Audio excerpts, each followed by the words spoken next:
There's a new development in agriculture that we can't afford to ignore. Recommercialization of industrial hemp is an important and timely opportunity for Kentucky. The Founding Fathers knew the value of hemp. The Constitution was written on hemp paper, and President Thomas Jefferson said, "Hemp is of first necessity to the wealth and protection of the country."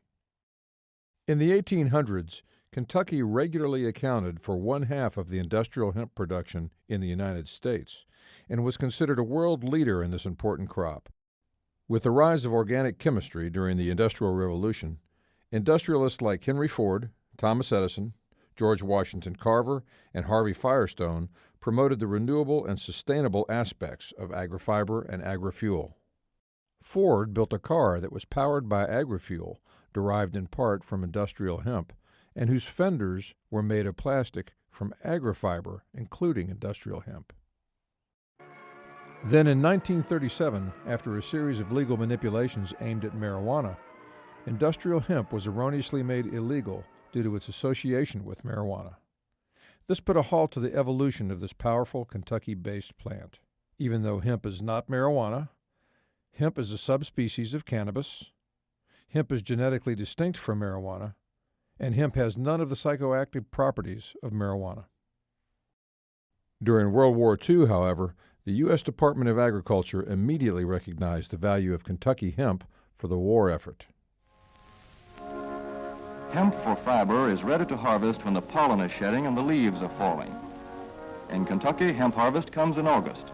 Here, the old standby has been the self-rake reaper, which has been used for a generation or more.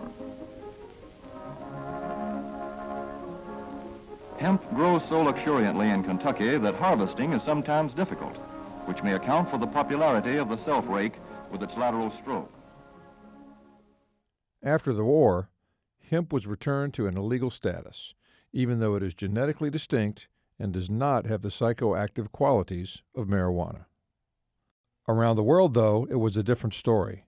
Australia, France, Germany, Great Britain, China, Canada, and others all produce and export hemp and hemp products to the United States, such as fabric, plastics, paper, cosmetics, fuel, oil, high-protein food, construction materials, automotive industry materials, and more.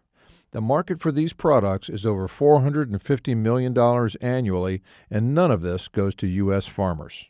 The U.S. is the only industrialized nation in the world that prohibits the commercial production of industrial hemp, despite the fact that more hemp fiber, seed, and oil is imported to the U.S. than to any other country. Our Canadian neighbors started to license research crops in 1994 on an experimental basis. Canada now licenses hemp for commercial agriculture, with thousands of acres planted. We're going through testing with most of the auto manufacturers, and we have some pretty nice looking stuff coming out. Meanwhile, in Kentucky, we've debated the hemp question for quite a while. The Kentucky Hemp Task Force was introduced in 1994, and the Kentucky Hemp Commission was created in 2001. The research gathered has prompted positive endorsements from across the state. Legal questions surrounding hemp have also been debated.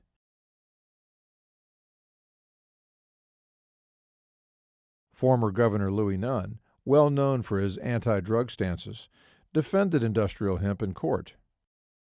We're losing tobacco, the farmers are suffering, and I think that this could be an alternative crop. But beyond that, I'm looking to 20 years from now when somebody will be here processing the hemp, when they'll be making clothes, when they'll be making shoes, when they'll be making panels for automobiles like they're doing in Canada. And in Canada, a combination of regulations and licensing has proven effective. Basically, we're looking at a cooperative effort here between the police and the growers to try to make sure that the regulations are tight enough to keep the illegal grows out, but loose enough to enable the industry to function without causing them undue hardship. The National Association of State Department of Agriculture, quote, supports revisions to the federal rules and regulations authorizing commercial production of industrial hemp. The National Conference of State Legislatures has also passed a pro-hemp resolution. Numerous individual states have expressed interest in and support for industrial hemp, including Colorado and Washington State, who are preparing to implement pro-industrial hemp legislation. Let's not let this opportunity pass us by. Help Kentucky regain our position as the leader in the production and commercialization of industrial hemp. Industrial hemp is easily grown and harvested with traditional hay machinery. Hemp requires no herbicides or pesticides and is best commercialized when processing and manufacturing facilities are built nearby. This initiative creates jobs in agriculture and manufacturing and can be a sustainable, renewable economic development engine for Kentucky. Recommercialize industrial hemp.